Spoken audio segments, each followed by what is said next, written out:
Pemerintah perlu mempercepat antisipasi terhadap kondisi global, baik yang terkait dengan ekonomi, kita menghadapi resesi global. Partai Buruh dan Organisasi Serikat Buruh merespons disahkannya peraturan pemerintah pengganti Undang-Undang Nomor 2 Tahun 2022 tentang Cipta Kerja atau Perpu Cipta Kerja menjadi undang-undang. Aturan itu disahkan oleh Dewan Perwakilan Rakyat, DPR RI, dalam rapat paripurna, Selasa, 21 Maret 2023.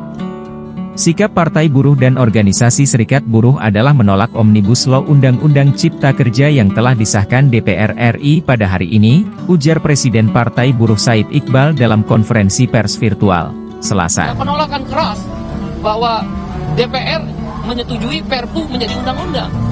DPR mengesahkan Undang-Undang Cipta Kerja dari Perpu yang diterima oleh pemerintah. Bisa dipastikan, Partai Buruh akan mengorganisir mogok nasional. Said Iqbal membeberkan 9 catatan penolakan kalangan buruh tersebut. Pertama, tentang upah minimum yang kembali pada konsep upah murah. Kedua, faktor outsourcing seumur hidup, karena tidak ada batasan jenis pekerjaan. Artinya, semua jenis pekerjaan boleh di-outsourcing.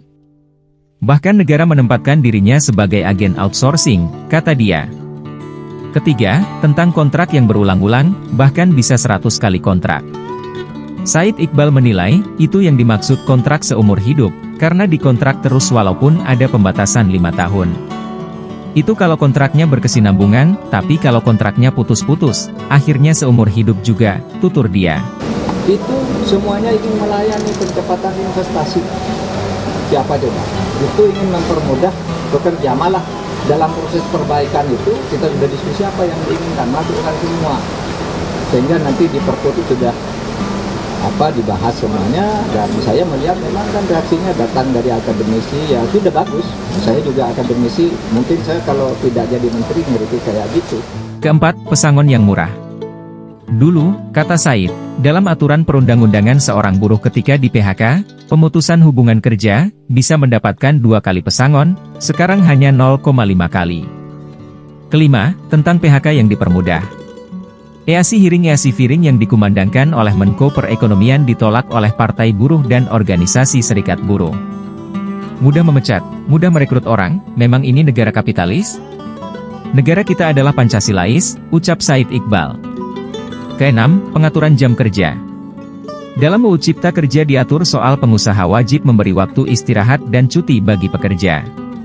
Waktu istirahat antara jam kerja paling sedikit setengah jam setelah bekerja selama 4 jam terus-menerus, dan waktu istirahat tersebut tidak termasuk jam kerja.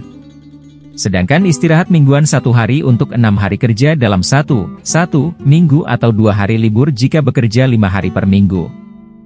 Ketujuh, pengaturan cuti.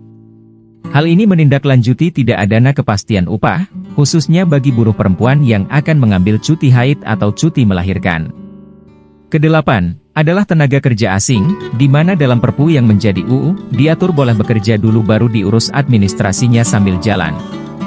Said Iqbal menilai, hal itu yang memunculkan konflik horizontal, karena adanya ketidakpuasan buruh lokal yang pekerjaannya diambil alih oleh buruh kasar, terutama dari Cina. Kesembilan adalah dihilangkannya beberapa sanksi pidana dari UU Nomor 13 Tahun 2003 yang sebelumnya, di Omnibus Law Cipta Kerja dihapuskan, kata Said Iqbal. Selain itu, Said Iqbal juga menambahkan, untuk petani, Partai Buruh menyoroti soal ban tanah. Di mana pemerintah bisa mengakui tanah yang sudah digarap oleh rakyat berpuluh bahkan beratus tahun turun-temurun yang kemudian oleh korporasi akan mudah mengambil tanah tersebut di ban tanah. Menurut dia, hal lain juga yang disorot di dalam isu pertanian adalah dihapuskannya larangan impor beras, daging, garam, dan impor lainnya ketika masa panen raya. Aturan itu dihapus dari UU Nomor 19 Tahun 2013 tentang perlindungan petani. Ditambah lagi sanksi bagi yang tetap mengimpor di masa panen raya itu juga dihapus. Jadi tidak ada lagi perlindungan untuk petani. Dan ini sudah terbukti sekarang, impor beras 200-500 ribu ton digarap di masa panen raya.